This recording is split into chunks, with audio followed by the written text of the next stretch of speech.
السلام علیکم دوستوں، امید کرتا ہوں آپ خیریت سے ہو گئے۔ جاب گھر کے پلیٹ فارم سے ایک نئی ویڈیو کے ساتھ آپ لوگوں کی خدمت میں حاضر ہیں۔ ناظرین، جیسے کہ آپ لوگوں کو پتہ ہے کہ آج کل پاکستان میں ایک سیلابی صورتحال ہے اور بہت سے لوگ اس سیلاب کی وجہ سے تقریباً 3-4 کروڑ کے قریب ایسے افراد ہیں جو اس سیلاب کی وجہ سے متاثر ہوئے ہیں، یعنی پاکستان کی آبادی کا سمجھ لیں کہ 1/3 جو ہے وہ اس سیلاب کی تباہ کاریوں سے متاثر ہوا ہے۔ تو اب ان لوگوں کی مدد کرنا، ان تک جو صحیح مستحق لوگ ہیں ان تک مالی مدد، ان تک چیزوں کے ذریعے مدد یا جو بھی آپ کر سکتے ہیں ان لوگوں کے لیے، وہ کرنا اس وقت ہر مسلمان پر آپ سمجھنے کے واجب کے زمرے میں آتا ہے، یا ہر مسلمان کو چاہیے۔ مطلب ہمارا دین کا جو مزاج ہے، ہمارے دین کا جو تقاضا ہے وہ یہی ہے کہ ہم اپنے لوگوں کی مدد کی کریں اور مستحق لوگوں تک یہ چیزوں کو پہنچائیں۔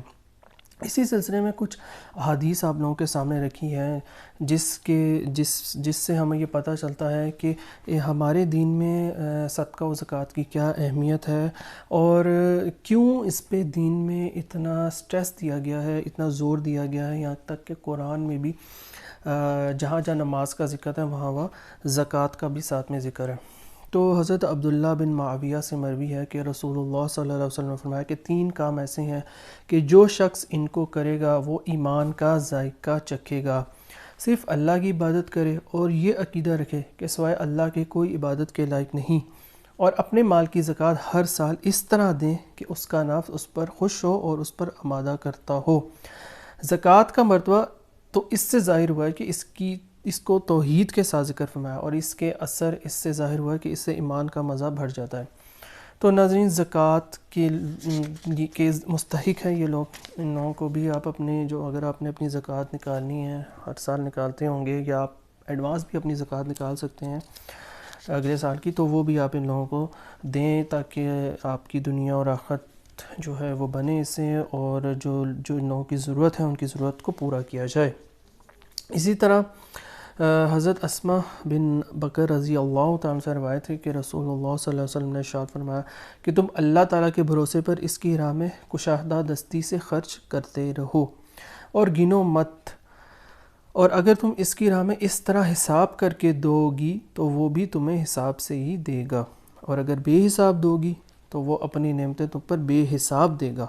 اور دولت جوڑ کر اور بند کر کے نہ رکھو، ورنہ اللہ تعالیٰ بھی تمہارے ساتھ یہی معاملہ کرے گا۔ لہٰذا تھوڑا بہت جو کچھ ہو سکے اور جس کی توفیق ملے راہ خدا میں کشادہ دستی سے دیتی رہو۔ حضرت انس رضی اللہ تعالیٰ عنہ سے روایت ہے کہ رسول اللہ صلی اللہ علیہ وسلم نے ارشاد فرمایا کہ صدقہ اللہ تعالیٰ کے غضب کو ٹھنڈا کرتا ہے اور بری موت کو دفع کرتا ہے۔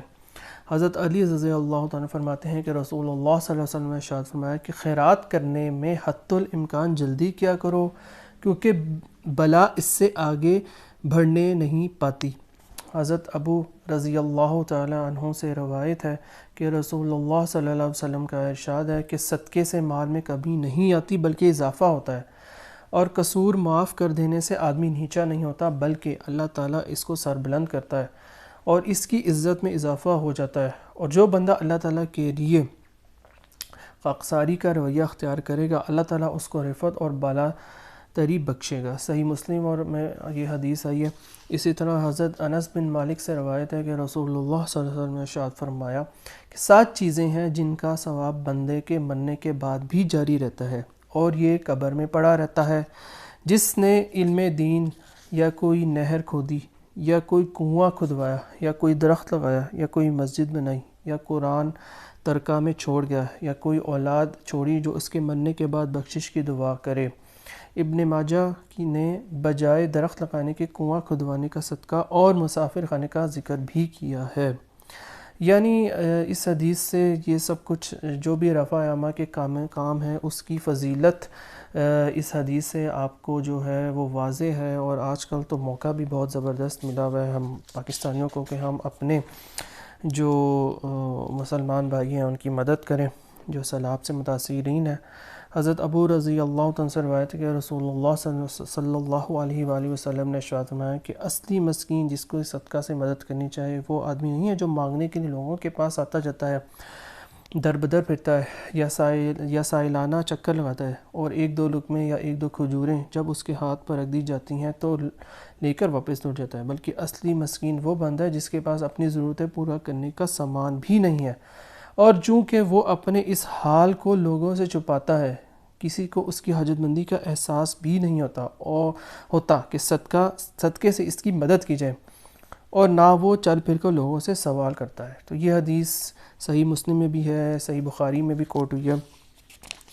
تو اس سے ہمیں یہ پتہ چلتا ہے کہ اس صدقے کی جو اہمیت ہے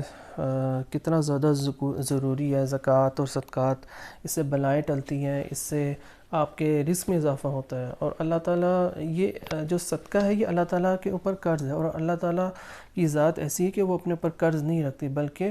دگنا اور چگنا کر کے واپس لوٹاتی ہے۔ تو میں امید کرتا ہوں کہ اللہ تعالیٰ مجھ سمیت ہم سب کو اپنے جو سلام متاثرین ہیں ان کی مدد کرنے کی توفیق عطا کرے، اور بڑھ چڑھ کے ہم جو ہیں امدادی کارروائیوں میں اور